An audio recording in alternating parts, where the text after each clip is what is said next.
And yes, happy Friday, everyone. It is a wonderful day here in South Australia. It's actually pretty hot. I've got the air conditioning cranking in the background, and it's great to have you here today. Today's topic is COVID and self-control. Now, initially, this might sound like a topic that is not as sexy and, who would want to control themselves and that sort of stuff, if you can enjoy yourself and indulge and consume and that sort of stuff.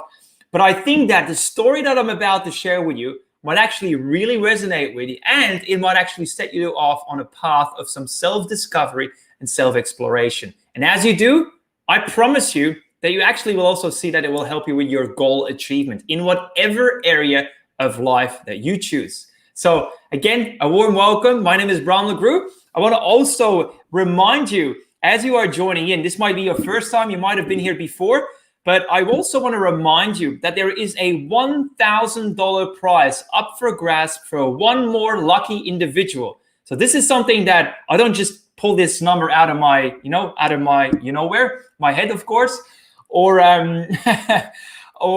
it's effectively something that I have been billing people for otherwise, and it's of high value.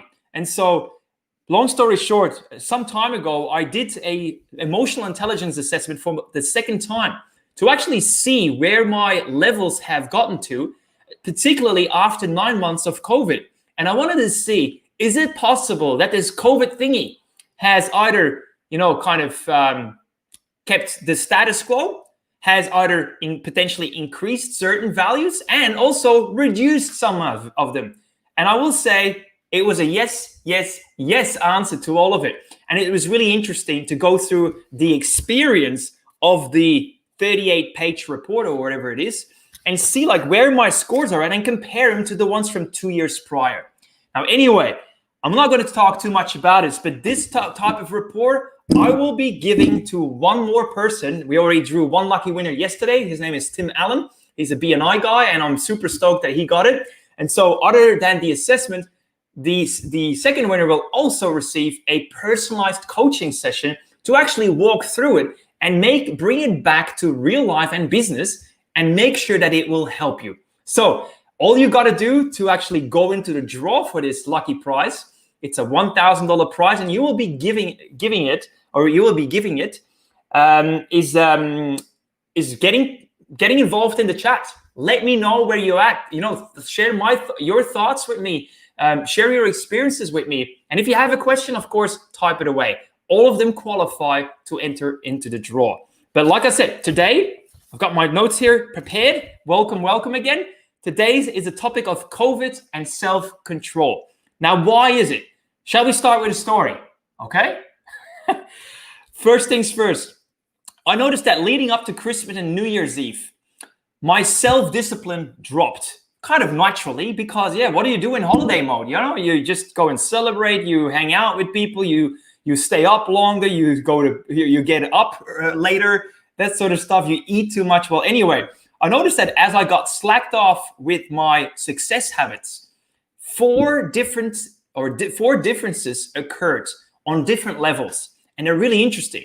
First things first is I ate far more than what my body actually wants. Secondly, I craved more sweets than usual. Third, I made more frequent trips to the Dan Murphy, as my son would say, which is the bottle shop, but also the liquor cupboard at home. And then I also, as a result of all of that, I felt more moody, irritable, and negative. Now, think about it. This is during my holidays. Yeah? Kind of weird. Now, who can relate so far? Let me know in the chat box, all right? And again, as you do, you get involved in the conversation, which is always good. It's a two-way street. I'll check that in a moment. But here's the point now. Knowing myself, I know what triggers a negative spiral like that within myself. And it is a lack of satisfying activity in line with my highest value.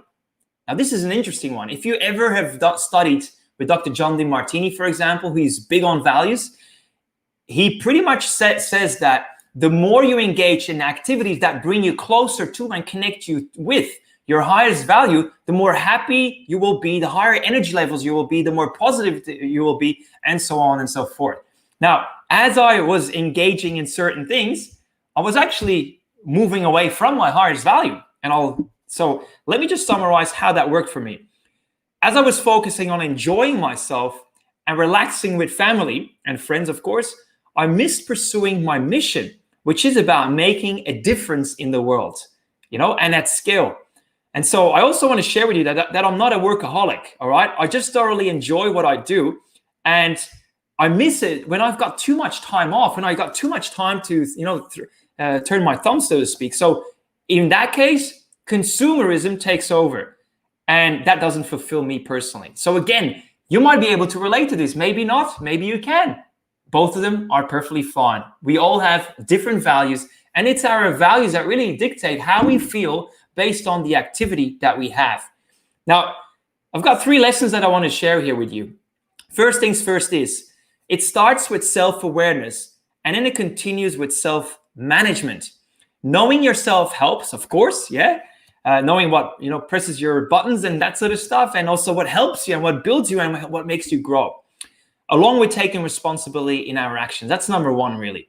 The second thing is then, when you are more under stress, like we all do, you will find it more difficult to handle impulses effectively. So impulses of, I feel like, something sweet, or I feel like having another drink, or I feel like just lying down and not doing anything. You will have certain impulses. You might actually start watching more and more movies and kind of binge watch stuff on Netflix. And, some other people might, spend more time in the bedroom with someone, and that's another impulse, and maybe that's a good one. Who am I to judge?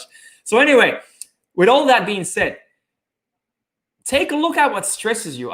That's pretty much the main message of point number 2. Take a look at what stresses you and do something about the root cause, because if you don't, on the flip side of that is you will start going a negative spiral, because that's just how it works, right?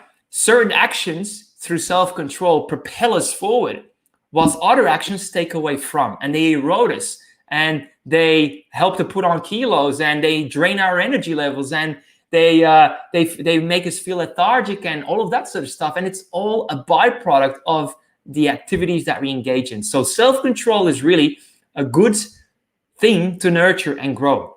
Number 3 then, any goal that is worth pursuing requires a high level of self-direction and self-discipline and persistence. So otherwise, everyone would, of course, always achieve anything that they set themselves. But it's the virtue of really self-managing, self-controlling, and self-disciplining that makes a world of difference. So those are the 3 lessons that I wanted to share with you here. Once again, I wanted to remind you of the fact that there is this $1,000 prize up for grabs. A very thorough assessment like this one here that is giving you really a wealth of insights, and most importantly, gives you an insight in terms of where you sit on each one of the major components, such as self-recognition, social recognition, self-management, and social management, but then also the subcategories within, which is one of them is self-control. The other one is self-esteem. The other one is, and it keeps going on and so forth. So I won't really go too deep in it, but one of those here is up for grabs for one other lucky winner here, and hopefully it will be you, right? All you can do is get involved in the chat box, continue the conversation here. Good. So compare your self-management scores. Very interesting when I went through it for the second time after 2 years, seeing what COVID had as an impact on me, internally speaking. You would find the same as well. So as you are doing checking your self-management scores, you will see things like your self-control, your self-discipline, and you will be able to compare it with others. It's benchmarked. It shows you whether you're scoring low, medium, or high on that particular trait and that particular characteristic. So benchmarking is really helpful. Then, of course, once you know that, you can do something about it. And that's really where the difference lies. Now, in summary, I'm going to wrap this up, keep it nice and short on a Friday, because I know that a lot of people just want to spend time with their family, and the same for me. I'm going to go back to them in a moment. So the summary here is, if you want to be successful in any area of life, so whatever you right now are pursuing, you want to grow, you want to develop, you want to get better at, you want to make some serious inroads with, you want to get big results ticked off and that sort of stuff, self-control is foundational. You cannot get around it. You need it in order to get somewhere. And so some people lead easy lives and they refrain from doing what is hard and necessary. Others, they develop self-discipline and self-control because ultimately those two will set them free. Whether that is financial freedom, it will be freedom of stress and worry, it will be happy marriages and relationships, having enough time with loved ones and time for the things that you really love and care about. All of that, again, self-control and self-discipline will help you get there faster. So hope you like this. Let me know your thoughts on this one here. And I will be announcing the winner early next week, Monday, based on the extra comments that are coming in over the weekend. So look forward to hearing from you guys. Wish you well already. Enjoy the weekend. And I look forward to reconnecting with you very soon. My name is Bram. Cheers, guys. Bye-bye.